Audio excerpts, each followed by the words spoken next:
اصول کافی یعنی الکافی جسے ہم کہتے ہیں، اگر اس کی آپ پہلی جلد میں چلے جائیں وہاں پہ علم فقہ سیکھنے کی اہمیت کے اوپر بہت زیادہ احادیث موجود ہیں.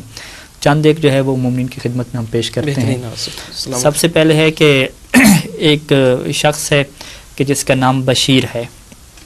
چھٹے امام اس سے فرماتے ہیں کہ لا خیر فی من لا یتفقہ من اصحابنا یا بشیرو، کیا ہے بشیر، لا خیرہ، کوئی اچھائی نہیں ہے، کوئی اچھائی یعنی کوئی اچھے نام کی کوئی چیز ہی نہیں ہے، فی من اس بندے میں کہ لا یتفقہ من اصحابنا، کہ جو ہے تو ہمارے اصحاب میں سے ہے، تو ہمارے چاہنے والوں میں سے، لیکن وہ فقہ نہیں سیکھتا.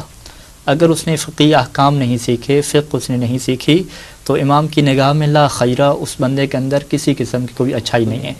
اور عربی جاننے والے یہ جانتے ہیں کہ لا خیرہ میں جو لا ہے یہ ایک نکرہ کے اوپر داخل ہوا ہے، اور جب یہ لا نکرہ کے اوپر داخل ہو جائے تو اس میں ہر قسم کی نفی ہو جاتی ہے، یعنی کسی بھی قسم کی اس بندے کے اندر آپ اچھائی کو نہیں محسوس کر سکتے.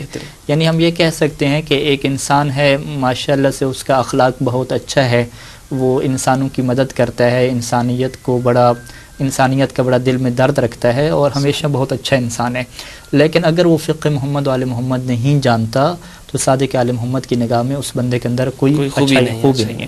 اور پھر روایت میں امام نے آگے فرمایا کہ ان الرجل منہم اذا لم یستغن بفقہہ احتاج الیہم، کہ اے بشیر جب ہمارے صحاب میں سے ایک بندہ اپنے فقہی احکام کو نہیں سیکھتا، اس کو سیکھ کر بے نیازی اختیار نہیں کرتا، تو پھر وہ ہمارے جو مخالف مذہب والے ہیں ان کی طرف مجبور ہو جاتا ہے، مخالفین کی طرف. اور پھر ہوتا کیا ہے کہ فَإِذَا احْتَاجَ إِلَيْهِمْ أَدْخَلُوهُ فِي بَابِ ضَلَالَتِهِمْ وَهُوَ لَا يَعْلَمُ، کہ وہ جو ہمارے مخالفین ہیں وہ اسے گمراہی کے باب میں لے جاتے ہیں، گمراہی کے گھر میں وہ داخل ہو جاتا ہے اور اسے اس بات کا شعور اور علم تک نہیں ہو پاتا. یعنی صادق آل محمد یہ فرماتے ہیں کہ اگر آپ فقہ نہیں سیکھتے تو سب سے بڑا نقصان کیا ہوتا ہے، آپ باب ضلالت یعنی گمراہی کے دروازے میں داخل ہو جاتے ہیں. اور اس کی وجہ کیا ہے کہ آپ بہت ساری چیز کو فقہ محمد و آل محمد سمجھنے لگ جاتے ہیں، حالانکہ وہ فقہ محمد و آل محمد کے جو خلاف مذہب والے ہیں یہ ان کی فقہ ہوتی ہے. جیسے ہمارے پاس یہ پایا بھی جاتا ہے کہ بعض افراد سمجھتی ہے کہ وضو میں پاؤں دھونا واجب ہے، جی بالکل، جبکہ یہ مستحب بھی نہیں ہے. ایسے ہی نا، بالکل بہت ساری مثالیں میں. اب یہ ہمارے یہاں تصور کہاں سے آیا کہ وضو میں پاؤں دھونے ہیں؟ ظاہری بات ہے یہ ہماری فقہ جعفری تو نہیں ہے، دیگر لوگوں کی فقہ ہے، وہاں سے تصور آیا. بہترین. اسی طریقے سے اور مثالیں لیں، قبرستان میں یہ خواتین کا جانا ممنوع ہے، بالکل، تو یہ تصور بھی وہاں سے موجود ہے. یعنی آپ بہت ساری ایسے مسائل دیکھتے ہیں بہت سارے معاشرے جو ہمارے نہیں ہوتے لیکن سمجھ رہے ہوتے ہیں لوگ، یہ سمجھ رہے ہوتے ہیں کہ یہ ہمارے مسائل ہیں. تو یہ وہی مشکل تھی کہ جو امام صادق علیہ السلام نے بشیر سے فرمائی تھی کہ اگر اس طریقے سے نہیں ہوگا تو پھر لوگ جو ہے وہ دیگر فقہوں میں داخل ہونے لگ جائیں گے جو یقیناً گمراہی ہیں، باب ضلالت ہیں.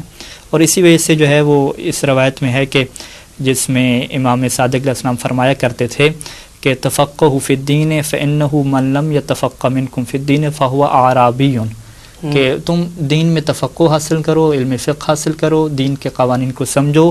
کیونکہ جو بندہ دین نہیں سمجھتا، دینی احکام کا علم حاصل نہیں کرتا، فہو اعرابی، تو وہ بدو ہے.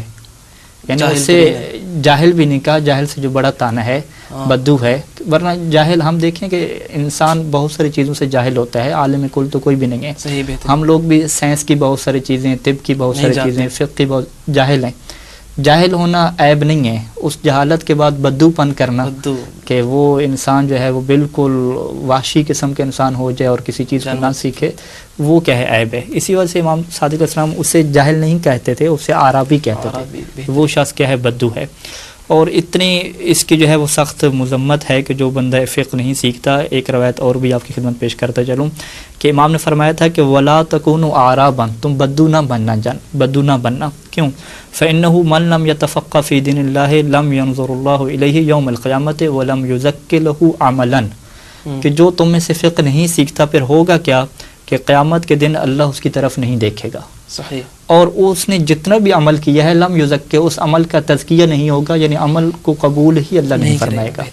کیونکہ یہ عمل ایسے ہی کر رہا ہے، وہ اس کو کوئی فکر نہیں ہے کہ میرا یہ جو عمل ہے، میری وضو ہے، میری نماز ہے، میرا کاروبار ہے، میری تجارت ہے، میری بزنس ہے، میرے دیگر معاملات ہیں، اس نے نہیں دیکھا کہ یہ جو میرے معاملات ہیں کیا یہ محمد و آل محمد کے بتائی ہوئی فقہ اور اس قانون کے مطابق ہیں یا اس کے مطابق نہیں ہیں. تو یہی وجہ ہے کہ اللہ قیامت کے دن اس کے عمل کو قبول ہی نہیں کرے گا اور اس کی طرف دیکھے گا بھی نہیں.